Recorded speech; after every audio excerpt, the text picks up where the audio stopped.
This is Moments with Foo with James Foo Torres, better known as Foo, the show that takes you around the world to share interviews with some of the most successful and relevant people on the planet, hear their stories, and get the most important business lessons they have learned on their road to success, and get exclusive advice on how to implement their success into your life and business. Moments with Foo is brought to you by the Strategic Advisor Board and your host, Foo. Hello and welcome to Moments with Foo. I'm your host, James Foo Torres, but you can call me Foo, hence the name of the podcast. And today I have Brad Warren.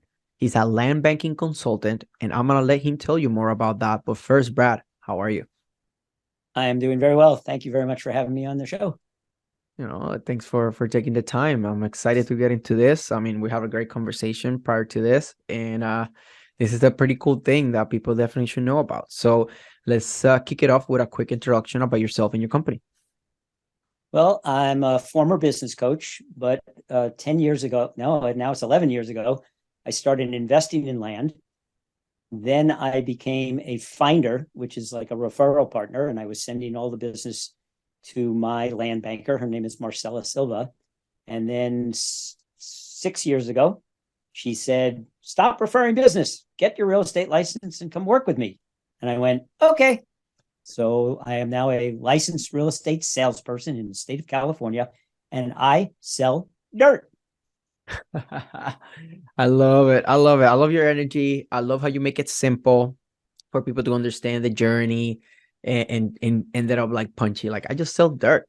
And on that note, I want people to get to understand this, right? So why are you selling dirt? And also, like, you haven't said it, but you sell it in a very, very specific area. So if you can tell us why that area and why are you selling dirt? Well, the short answer is I help patient investors diversify and build their portfolios. Usually it's a retirement portfolio by investing in land strategically placed in the path of growth in one very specific area of California. It's a 60-mile radius around downtown LA. For your listeners who can't see me, there's a map behind me with that white circle around that 60-mile radius, and they can see what those particular cities are. The why is, people always say, well, why only that area? That's a much more complicated question. Takes a lot longer to explain. I can hint at it later as we go along. But the idea is to help what we would call the average investor, because our minimum is only $25,000. So you don't need $500,000 or $2 million or whatever. Minimum is $25,000 up to $2 million. That's the range. And you invest with us, you buy land, you get it, you own it, and your exit strategy 7 to 10 years down the road. And we're very conservative. So we tell people, well, this is a buy and hold, set it and forget it, sit and wait, patient investors real estate strategy. Your end result is to sell it to a developer. And then the developer builds a 1,000-acre solar farm, 500 homes, a shopping center, a football stadium, something like that. And your returns are generally 3 to 7x, 3 to 7 times your investment. So in a nutshell, that's what land banking is and who my clients are and why they do it. I love it. And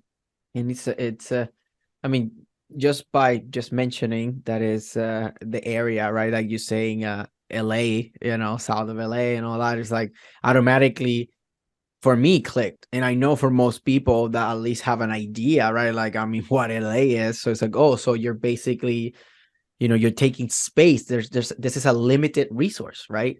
So when you take that, in a highly populated area that it's continuously developing, it's just a matter of time when they're gonna develop that time. So you're basically securing that and be like, no, this dirt is mine. If you want it, just buy me out of it at a good price. That then I get my money out. And what I'm getting, and correct me if I'm wrong, that the reason that you guys you call it land banking is because it's like you're putting money on a safe bank, right? It's like, it's here, set and forget it. It's for retirement. Way better than put it on a CD or something that you're not getting anything, right? But then you put it there, you're not making it like, oh, year over year, 0.5% or like 3% or whatever, you're just leaving it there until you sell it, and then you can reap real benefits, because this is just a matter of time. It's not it's not if, it's when, right? Yeah. Well, you brought up two things. One of our taglines is invest in land because they're not making any more of it. It is finite. And when you look around, everything is built on land: roads, solar farms, houses, shopping centers, hotels, schools, hospitals. They need land. You don't want to get into the permitting process and the construction process, and the price of copper has tripled and wood has gone up, and now you got supply chain issues. You just want to own dirt and sell that dirt to someone else and let them develop it. So that was one thing. And then you alluded to something else, and I can't even remember what it was, but invest in land because they're not making any more of it. Oh, well, I said like it's not if, is when. Yes. And you said CD, which most people know. A CD stands for a certificate of deposit. And you have that at a bank and it pays you 1%, 1.5%. We call those certificates of disappointment because they are giving you less than inflation in every case that I know of, which means you're basically losing buying power on that money. Land goes up if bought correctly with our company. I'm going to brag a little bit. We are one of the premier land banking companies in the world. If you buy it correctly and you know it's in the path of growth, the biggest risk, because people always say, Brad, what's the biggest risk in land banking? It's you, the investor, getting impatient and wanting to sell your land sooner. And I have a couple of examples later. I can give those. In those cases, it's selling it to another person that wants to make it their land banking rather than waiting for the developer to come in with the big bucks. Or is that what you mean? Or putting it up for sale yourself. I have one of my clients, he's in Thailand. He owns a solar property and a commercial property. And he just emailed me literally this week. And he said, Brad, can you put me in touch with a real estate agent in Southern California? And maybe I could rent out my solar land and my commercial property and make some cash flow while it's just sitting there. And I emailed back and I said, no, you can't do that. First of all, the only thing that can be built on the solar property is a solar farm. You can't put anything else there, so you can't rent it. And our exit strategy is to wait. If you try to do something now, someone's going to want to steal your land and take it from you for, I don't know, he paid $120,000 or $150,000, and they offer you $175,000, and you get like nervous and you exit and you make $25,000. No, that land is going to be in the $300,000 to $400,000s of dollars. But you must be patient. You have to wait. And that really is the biggest problem. Marcella, my boss, my partner, my mentor, my coach, and very good friend of mine, I actually went to her wedding. That's how close she is as a friend. She tells stories all the time of her clients who call her up after 2-3 years. Oh, I got to sell. Oh, I'm getting nervous. Oh, nobody's getting an offer. And she said, stop. Get on the free Tuesday night webinars. Stay updated. You'll see that there's things happening all around your land if you would at least stay more educated, which is one of the things we're big on is education. In fact, you can't even invest with us until you see a 1-hour presentation by Marcella on land banking. We call it Land Banking 101. If one of your listeners emails me as soon as this is over, they email me and say, okay, Brad, I got $25,000. I want to buy something right now. I'd say, great, thank you. Here's a video. Watch it and then get back to me. And I won't even schedule a Zoom call or a phone call with them until they watch it. You got to educate first. And it's the same thing. So these people, they wait. They call her again a year later. They wait. Finally, after like 5 years, this one guy, he was so upset. And she says, no, wait. Within like 6 months, he got one of the highest lease offers that the company has ever seen. And this was in March of 2020, right when COVID was beginning. He got a land lease, 25 years of cash flow, probably $1.5 million or more on about a $50,000 or $60,000 property. Hello? So at least, like, not even, he didn't even have to get rid of it. So he's not making all that money. He's still keeping it. That is what a lease is. It's usually, in some cases, it's usually 15 years with a 2% escalation. So the first year, let's say it's $2,000. The next year, it's whatever 2% of 2,000. I can't do the math in my head fast. $40. 10% would be, So the next year it's 2,080 per month, and then it goes up to 2,163 or whatever. So it has a 2% escalation clause locked in for 15 years with 2 5-year renewals. So after 5 years, they renew. After 5 years, they renew. And now after 25 years, they say, these panels are obsolete. We don't want to take them out and put it back. We're done. And he still owns the land. It's still his land. In fact, they might even leave the solar panels there and he can sell that to the energy company. Or take them out and put in his own panels. I don't know what he's going to do. Whatever, because obviously you don't know where the technology is going to be, blah, blah, blah. Exactly. You don't know that. But the point is, you still have the land. Even if you have to ultimately scrap that or whatever, right? And nothing really comes out of the panels or whatever, let's say, you still have the land and there's no more land. Unless you go technically, right? Like Dubai, people are like making land nowadays. So, but there's only so much that you can go that route anyway. And, because there's land available all over the planet. The big question is it in the path of growth? Is there population moving in or moving out? Is infrastructure being built? We like to say, follow the money. When a city government takes $180 million of its budget and puts it into widening the off-ramps off a freeway that runs through the town, you got to ask yourselves, why are they doing that? Why are they spending $180 million of the city money to make the off-ramps more accessible? They must know something's coming there. So we immediately start looking at the 4 off-ramps. Usually there's like 4 gas stations on the corner. We've all seen those. Now there'll be like 4 charging stations because gas is starting to go away and electricity's coming in. But we're going to look around. Maybe there's a housing development right off the freeway and people will buy houses there because they're home and, they don't have to drive a half an hour through town. They're there in 2 minutes or 3 minutes. So those kinds of things where you follow the money, you look at where money's being invested, that's usually in the path of growth. That's the kind of land that we research. That's the kind of land we make available to our investors.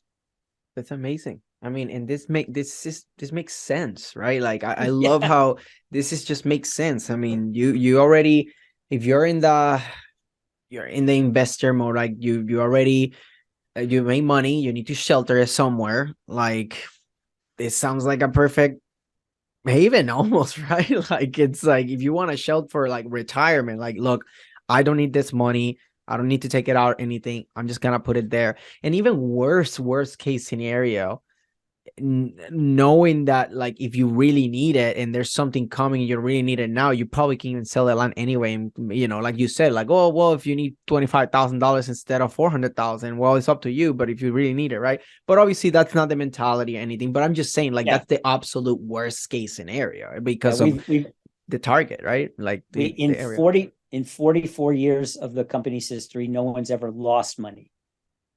No one's ever lost some people wins a little bit because they're desperate, and the patient people win. If they're not patient, they're going to want to get out early. We can't promise them 3 to 7x. And like you actually referred to retirement funds.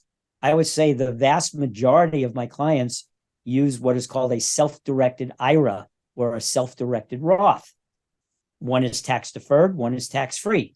It's a regular IRA and a Roth, but it's called a self-directed one because it allows you to invest in real estate, whereas a regular Roth and a regular IRA do not let you invest in real estate. So you got to do a little bit of moving your money around. But my clients in their 40s and 50s, they still got 20 years till they're going to retire, and it's sitting in an account. Most of them were in mutual funds and stocks. And where's that today? Hello, if you didn't get out in November 2021, you probably tanked. Your 401k is a 201k, maybe even a 101k. So a lot of people use retirement funds because it's patient money. It's not needed for anything. You're not going to need it till you retire. Leave it there and let it grow with us. Maybe even go twice. So in 7 to 10 years, you sell once, you reinvest. You don't even need to do a 1031 exchange because it's in a self-directed IRA.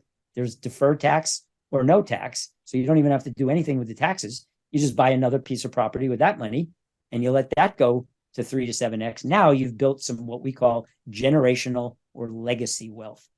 By that, meaning you may not use it all in your lifetime, but your kids and your grandkids will thank you forever and ever and ever.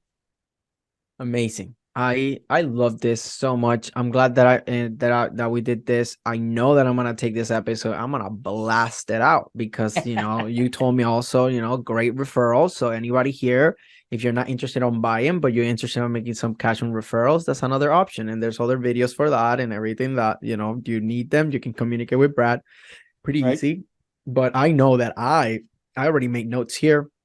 I'm gonna connect with Marie Waite, that she's a connection that I have close to that area, and she deals with real estate. So I already have those notes. So I'm gonna connect you right away.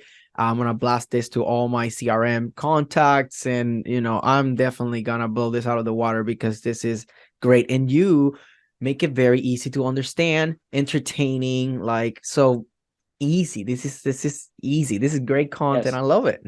So. Yeah. Well, I people say, so Brad, you still working?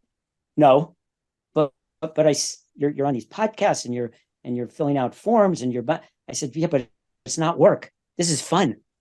Exactly.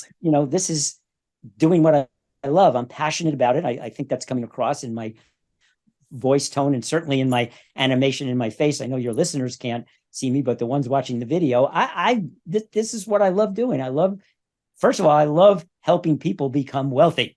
That makes me feel really good. At the end of the day, when somebody sells their land and they made 3 to 7 times investment and they say, Brad, I can now send my kid to college with all that money from one sale. Yeah. Thumbs up and money. Yeah.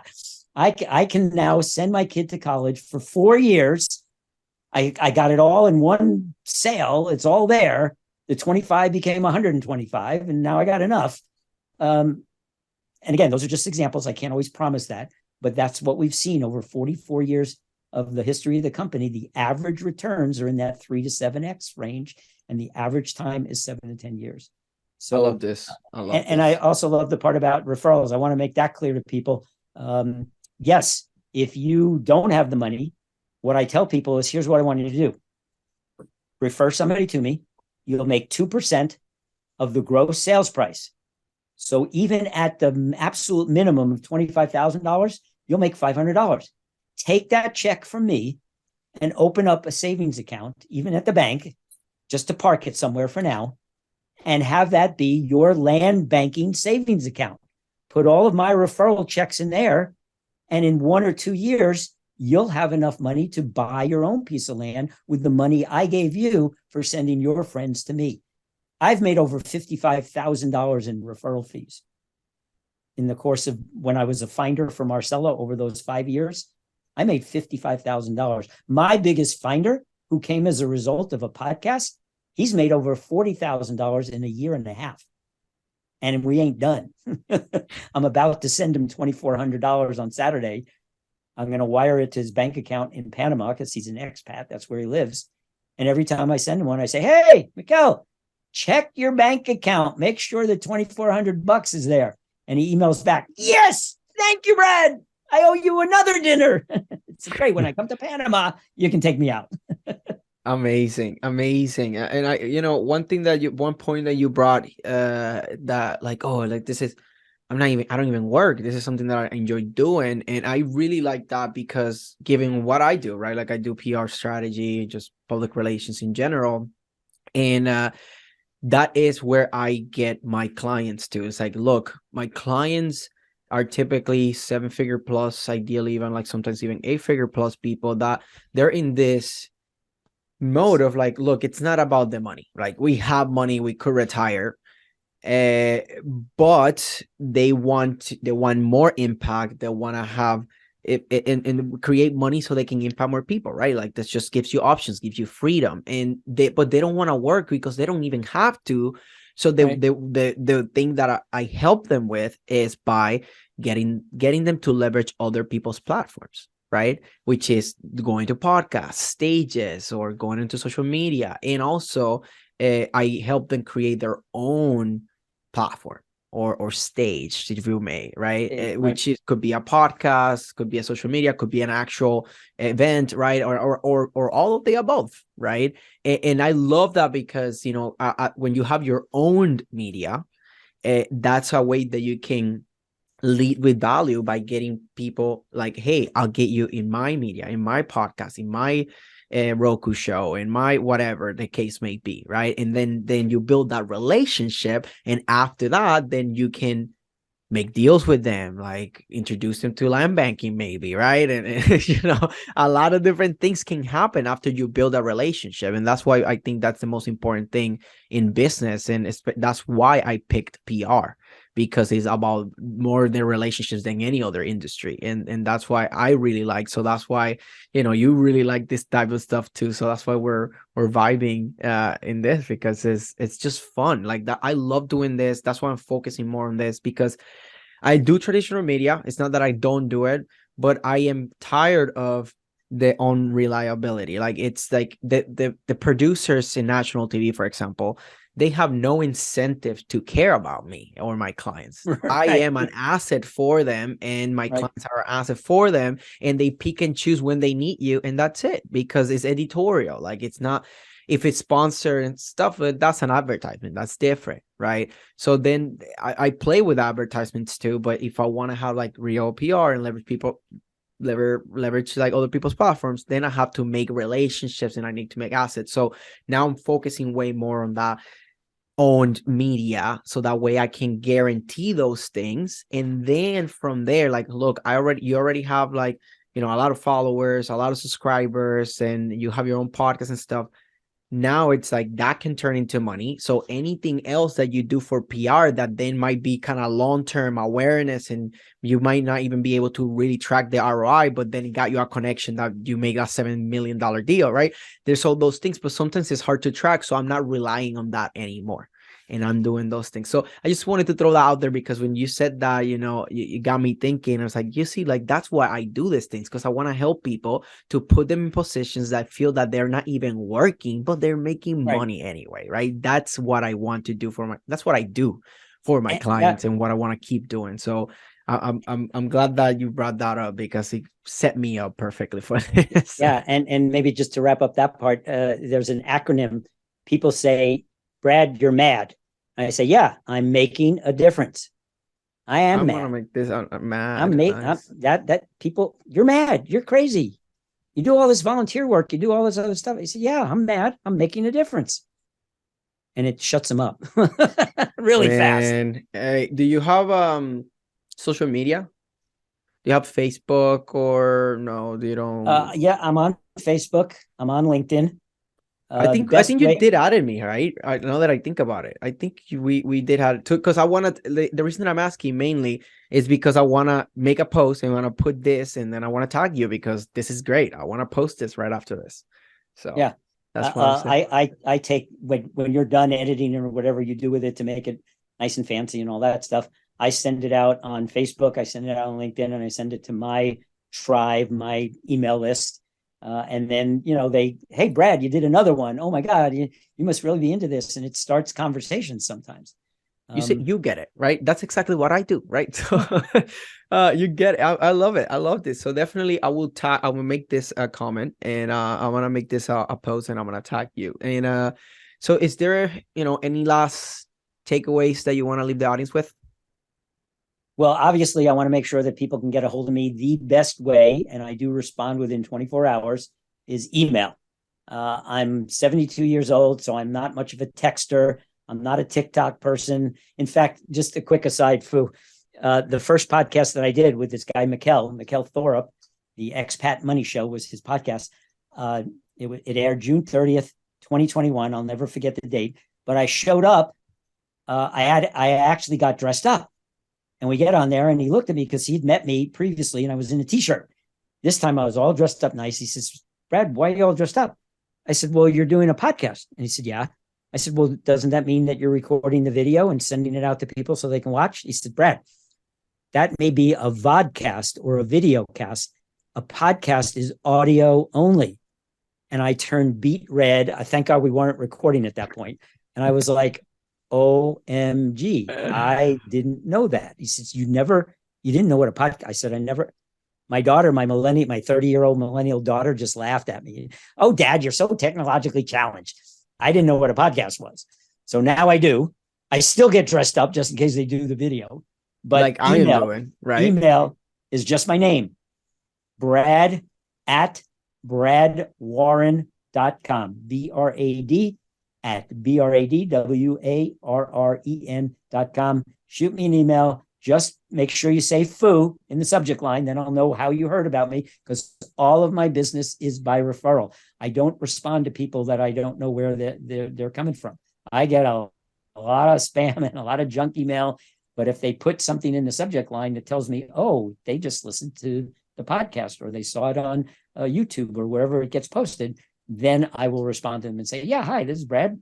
How can I help you? Oh, I listened to you with Foo and oh my God, Easy. Land banking, tell me more. Okay, great. And then I set up a one-on-one and off we go. Yeah, I love it because my last name is pretty easy, FOO. That's it. Simple. So definitely something to make it easy, and subject line 3 letters. That's it. And he'll know. So yeah, and those that are listening, sometimes I forget to promote myself too, right? Like James L, as in Louis, Foo, FOO. You put that in Google, you find all my social media. You put it on search of any social media and you'll find my social media, right? Except Facebook, because I do own it. I just don't know how to get to it because I lost the password of both the account and the email. So I can get to the James L. Foo, but I'm there. I'm like authority Foo. That's what I put there in Facebook. But yeah, man, Brad, I think this was great. This is a great informational, fun podcast / video show, let's say, right? Because it goes both in YouTube and through all major podcast platforms. And I just want to say thank you for taking the time to come here. I have a valuable conversation and a value to my audience, because this is something that could be life-changing for somebody that puts this retirement and suddenly, the alternative would have been so much worse than this, right? And this is so positive that could be life-changing, like quite literally. So thank you. Yep. Well, thank you for having me on the show. So this was Brad Warren and Foo, and this is us signing off. Thanks for listening to Moments with Foo with your host, Foo. Please leave your feedback and visit strategicadvisorboard.com to get the latest and greatest business advisement on the planet. Follow us on social media for updates, and we will see you on the next episode.